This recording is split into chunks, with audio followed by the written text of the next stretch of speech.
আমার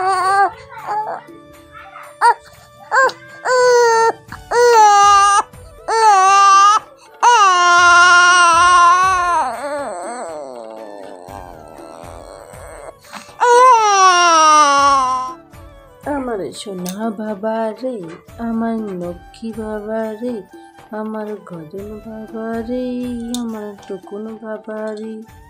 আমার বাবার ঘুম হয়ে গেছে রে, এখন ভোরবেলা, তাই আমার বাবা ঘুম থেকে উঠে পড়ছে রে। আচ্ছা,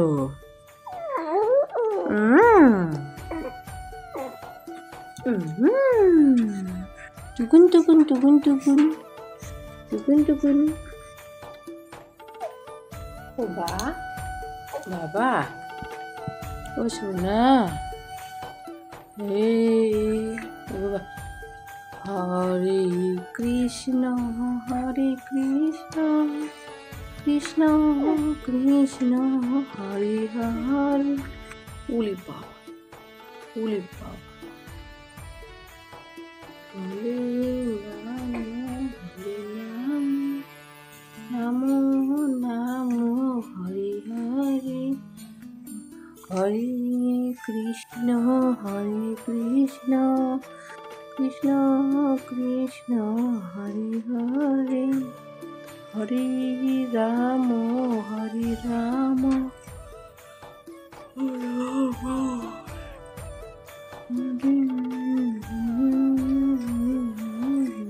উলি বাবু খুশি খুশি। সন্টু, ও সন্টু, সন্টু, ও দুদু বাবা,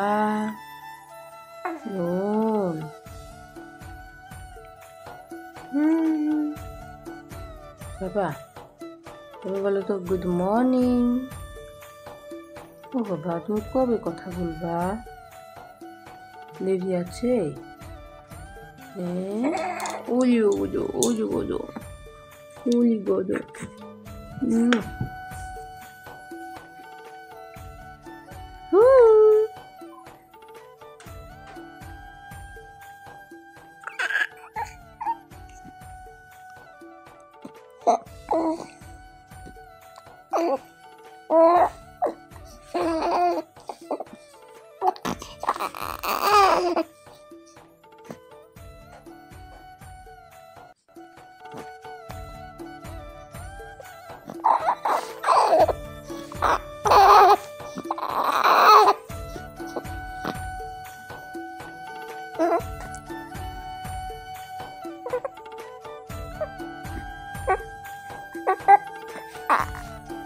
বাবুকে ঘুম পাড়িয়ে এখানে ঝটপট করে বিছানাপত্রগুলো গুছিয়ে নিচ্ছি। মনটা একদমই খারাপ, কিছুই ভালো লাগছে না, তবুও হাতের কাজ বা সব কিছু তো এখন করতে হবে। আর বাবু আসার পর থেকেই একটার পর একটা চিন্তা মাথায় লেগেই আছে। চিন্তা বলতে সবই হচ্ছে দুশ্চিন্তা, একটার পর একটা আসছে আবার যাচ্ছে। হ্যাঁ, ছোট বাচ্চা থাকতে হলে থাকলে এরকম অনেক রকমই চিন্তা মাথায় আসবে, কিন্তু এত বড় টেনশন আমার মাথায় এভাবে ঘুরবে আমি ভাবতেও পারছি না। না পারছি কাউকে বলতে, না পারছি সইতে, নিজস্ব পার্সোনাল ব্যাপারগুলো কাউকে যে এভাবে শেয়ার করব সেটাও পারছি না। তাই তোমাদের সাথে সম্পূর্ণটাই শেয়ার করব। আমি জানি তোমরা এখানে অনেকেই আমাকে ভালোবাসো, অনেকেই আমাকে ভালো কথা বলবে, তাই আমি তোমাদেরকে সম্পূর্ণটাই বলবো। তো আগে দাঁড়াও বিছানাপত্র গুছিয়ে বাড়ির কাজগুলো করে নিই, ঘরের কাজগুলো। নিজের বিছানাপত্র নিজে না গোছালেও কিন্তু খারাপ দেখা যায়।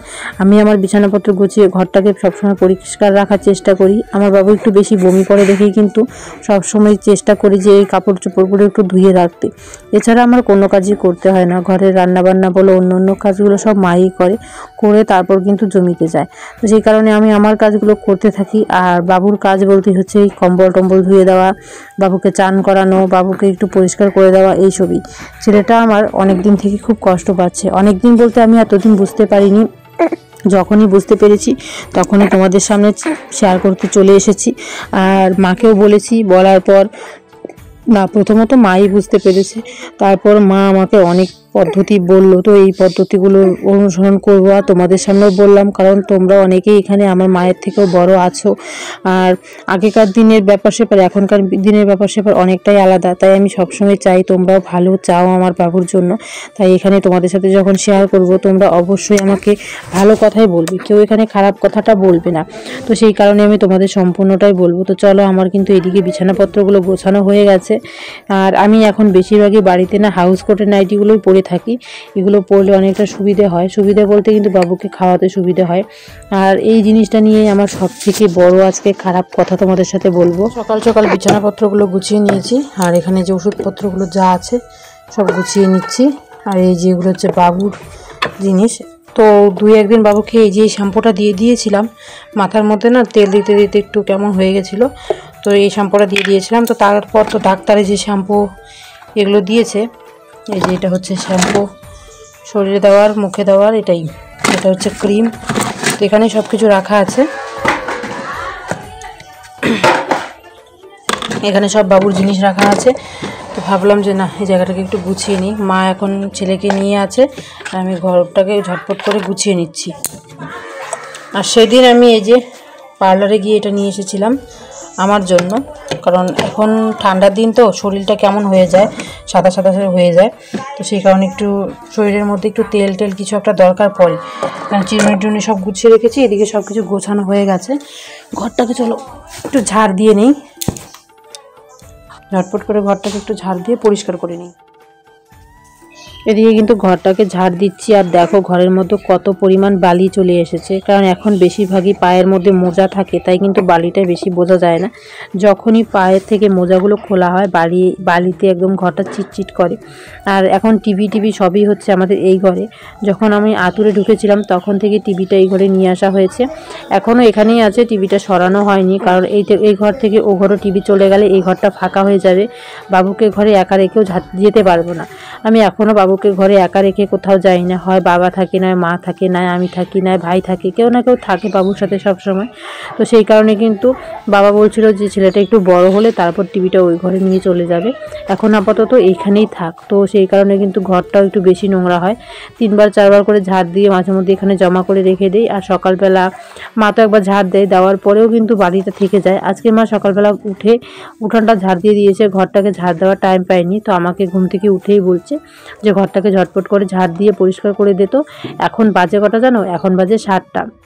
এদিকে ঘর দুয়ারগুলো পরিষ্কার করে নিয়েছি, করে এখন বাইরে বেরোচ্ছি। আর আমার ওদিকে সব কাজ হয়ে গেছে, ঘরের ভেতরে যত কাজকর্ম ছিল প্রায় বেজে গেছে 10:30টার মতো। বাবুকে খাওয়ালাম, বাবুকে ভালো করে একটু ক্রিম টিম মাখিয়ে দিলাম। 10:30 না, 11:15টা বেজে গেছে। এদিকে দেখো বাড়ি ভর্তি হচ্ছে ধান, পুরো ধান আমাদের বাড়ি ভর্তি হয়ে গেছে। আমাদের যতটুকু জমি আছে মানে সব ধান আমাদের এখন কমপ্লিট। আর এদিকে একটু রোদ উঠেছিল, তাই বাবুকে এই রোদের মধ্যে শুয়ে দেওয়া হয়েছে। সকাল সকালের রোদটা না অনেকটা ভালো, তো সেই কারণে এখানে ঘুমোচ্ছে। আমি ভাবলাম মায়ের জন্য কিছু সবজি জোগাড় করে দিই, নিয়ে এলাম কতগুলো লাউয়ের ডাঁটা। আমাদের বাড়িতে যে লাউ গাছটা ছিল সেটা কাটা হয়ে গেছে, সেদিন ধান মানে যখন আমাদের ধান ডাঙানো হলো তখন না ওই গাছটা মধ্যেই মানে ধানের আটিগুলো পড়েছিল, তো গাছটাও খারাপ হয়ে গেছে। তাই ধানের যে মানে ঘরগুলো ওখানেই পড়েছিল, তো সেই কারণে কিন্তু ওই লাউ গাছটা কেটে দেওয়া হয়েছে। আর এই ডাঁটাগুলো নিয়ে এসেছি আমি বৌদিদের কাছ থেকে। আর এখানে বেগুন যত ঘরে সবজি ছিল সব সবজিপত্র দিয়ে এখানে হয়ে যাবে একটা সর্ষে বাটার তরকারি। পালংয়ের ডাঁটা অনেক কিছু আছে, পুরো ডাঁটা সবজি বেশি করে দিলে কিন্তু সর্ষে বাটা খেতে বেশ ভালো লাগে। আমাদের বাড়িতে সর্ষে বাটা সবাই পছন্দ করে, তো সেই কারণে সর্ষে বাটাটা আমাদের বাড়িতে বেশিরভাগই হয়। যখন সজনে ডাঁটা থাকে তখন আরও বেশি করে হয়। তো দেখো এদিকে সব কিছু কাটাকাটি হয়ে গেছে, মা কিন্তু এদিকে শাক রান্না করছে মা পালং শাক। আমি ভীষণ ভালোবাসি পালং শাকের ঘন্ট, এতটা পরিমাণ ভালো লাগে কি বলবো। মাই কিন্তু এখনবার বেশিরভাগ রান্না করে তারপর কিন্তু জমিতে যায়। তোমরা জানোই আমাদের বাড়ির যে জমিগুলো আছে মা ভাই দুজনে মিলে কাজ করে, তারপর লেবার নিতে হয়। বাবার পায়ের অবস্থা ভালো না, সেই কারণে বাবা কাজ করতে পারে না, তো সবগুলো কিন্তু মা ভাই দুজনকে করতে হয়। তারপর রান্না কমপ্লিট হয়েছে। আজকে পালং শাক, এই যে বেগুন টেগুন দিয়ে আর যে সব সবজি দিয়ে সর্ষে বাটা রান্না করেছে মা। তারপর বাবা নিয়ে এসেছিলো আবার মাছ। আমাদের বাড়িতে মাছ 1-2 দিন পর হয়, তারপর মাছ দিয়ে মা করেছিল কালিয়া। এই হচ্ছে আমাদের রান্না। তো চলো এখন ঝটপট করে খেয়ে নেই। সবাই খেয়ে ফেলেছে সকালবেলার খাবার, আমারও খাওয়া হয়ে গেছিলো। এখন দুপুরবেলা খেতে বসে গেছি। তো এই যে খাওয়া দাওয়া এখন শুরু করছি। আর তোমাদের সাথে অনেক ইম্পর্ট্যান্ট একটা কথা বলবো, সেটাও ঝটপট করেই বলবো, কারণ আজকে এত একটা ইম্পর্ট্যান্ট কথা তোমাদের সাথে শেয়ার করব যেটা আমি আর পারছি না সহ্য করতে। তাই আমি ভাবলাম এখানে অনেকেই বড় আমার থেকে আছো, অনেকেই ভালো কিছু জানো, তো তোমরা সবাই আমাকে ভালো উপদেশই দিবে, কেউ খারাপ উপদেশ দেবে না। তো সেই কারণে খাওয়া দাওয়াটা শেষ করে তোমাদের সাথে পুরো ঘটনাটা আমি শেয়ার করব। আর এইদিকে রান্নাবান্না তো সব মা করে চলে গেছে জমিতে। আমাদের কিন্তু জমিতে এখন আলুর কাজ চলছে, মানে আলু খেতে ওষুধ দেওয়া, আলু খেতে হুইল টানা, আলু খেতে নাঙল টানা চলছে। লেবার নেওয়া হয়েছে, লেবারের সাথে সাথে কারো কিন্তু একজনের থাকতে হয়। তো সেই কারণে মা চলে গেছে ওখানে কাজ করতে।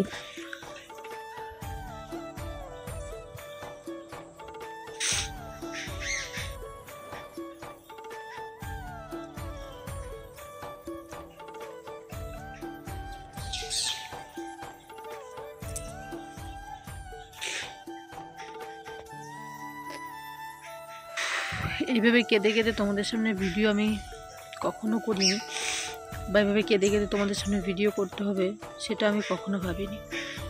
আজ মন বলো মেজাজ বলো দুটোই খারাপ আছে।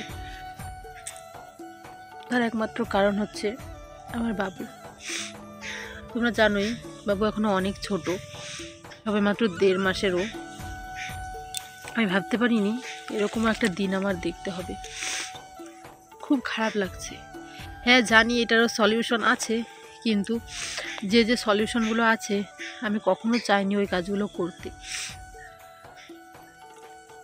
আজ বাবু হয়েছে পুরো 48 দিন। আমার ছেলেটা ঠিকঠাক করে এখন বুকের দুধ পাচ্ছে না, মানে আমার বুকের দুধ আসছে কিন্তু ছেলেটার খেয়ে না পেট ভরছে না। এটা আমি খুব ভালোভাবেই বুঝতে পারছি। আমি এখন কি করব বা কি খাওয়াবো কিছুই বুঝতে পারছি না। এ ওটা বলছে, তো সে আরেকটা বলছে, আরেকজন আরেকটা বলছে, না বুঝতে পারছি না ছেলেটাকে আমি কি খাওয়াবো। আমি কখনো ভাবিনি জানো আমার এই ছোট্ট ছেলেটাকে নিয়ে আমার এতটা টেনশন হবে কখনো। জানি বাচ্চা মানুষকে নিয়ে অনেক রকম টেনশন হয়, কিন্তু ওর খাবার দাবার নিয়েও আমার একটা এত টেনশন হবে। একজন বলছে নেস্টোজেন 1 খাওয়াতে, কেউ বলছে ন্যানো 1 খাওয়াতে, কেউ বলছে, মানে বুঝতে পারছি না কি খাওয়াবো। ছেলেটা আমার ভীষণ কষ্ট পাচ্ছে, এতটুকু বুঝতে পারছি। কালকে পাশের বাড়ির কাকিদের বাড়ি থেকে বাবুর জন্য একটু দুধ এনেছিলাম, মানে ওদেরও ঘরে নেস্টোজেন 1 একটা ছিল, ওটা আনিয়েছিলাম, আনিয়ে ওকে খাওয়ানো হয়েছে। রাত্রেবেলা দিব্যি ঘুমিয়েছে। কদিন না বুঝতে পারিনি, কারণ নতুন নতুন সদ্যজাত মা হয়েছে তো বুঝতে পারিনি বাচ্চাটা কেন কান্না করে। আমাকে ছাড়ে না, সব সময় ওর পাশে, আমাকে খুব তার দরকার পড়ে। আমি তার কাছে থাকলে সবসময়, মানে ও চায় সবসময় বুকের দুধ মুখে রাখতে। এটা আমি বুঝতে পারিনি কি কেন। মা আমাকে বলছিল ঠিকঠাক করে বাবু খায় তো, মানে আমার দাদু ভাই ঠিকঠাক করে খায় তো। হ্যাঁ ঠিকঠাকই তো খায়, কোনো সমস্যা তো করে না। মা আমাকে বললো যে তুই লক্ষ্য রাখবি, তো সেরকম তো আমি বুঝি না, এত কিছু বুঝতে পারিনি। আর মাও তো সবসময় কাজকর্মের মধ্যে থাকে। মা 2 দিন থেকে লক্ষ্য করছে যে ছেলেটা কেন এত কান্না করছে, কেন ছেলেটা শুধু কান্না করে, ঠিকঠাক করে আমাকে কোথাও যেতে দেয় না, মানে আমি একটু বেরোতে পারি না ওকে ছেড়ে। এই কাজগুলো কেন করছে। মা 2 দিন থেকে লক্ষ্য করতে করতে একদিন পুরো দিনটার মধ্যে মা বুঝতে পারলো ছেলেটার আমার খাওয়ার কম হচ্ছে। কথাটা শুনি বুকের ভিতরটা মোচড় দিয়ে উঠেছে একটা। এতটুক ছোট বাচ্চা, ওকে এখন থেকে যদি আমি তোলা খাওয়াই, এখন থেকে যদি কিছু খাওয়াই, পুষ্টিটা কী পাবে। হ্যাঁ আমার বুকের দুধ ঠিক মতো আসছে, কিন্তু ওর পেট ভরছে না, এতটুকু আমি বুঝতে পারছি। আমি এখন এখানে ভাঙিয়ে সব বলি, কারণ এসব ভিডিওতে অনেক রকম মানুষের ভিডিও দেখো জানি, তবুও বলি কারণ তোমরা অনেকেই সলিউশন জানবে, কোনটা খাওয়ালে ভালো হয় বলতে পারবে। ছেলে উঠে পড়েছে তাই চলে এসেছিলাম ঘরে। তো প্লিজ তোমরা বলো যে কোনটা খাওয়ালে ভালো হবে। হ্যাঁ অনেকেই হয়তো বলবে এইসব কথা কেন এখানে বলছো, কারণ যেটা জানি না সেটা হয়তো অনেকের কাছ থেকে জেনে যেটা সব থেকে বেশি বলবে সেটাই আমি খাওয়ানোর চেষ্টা করবো ওকে।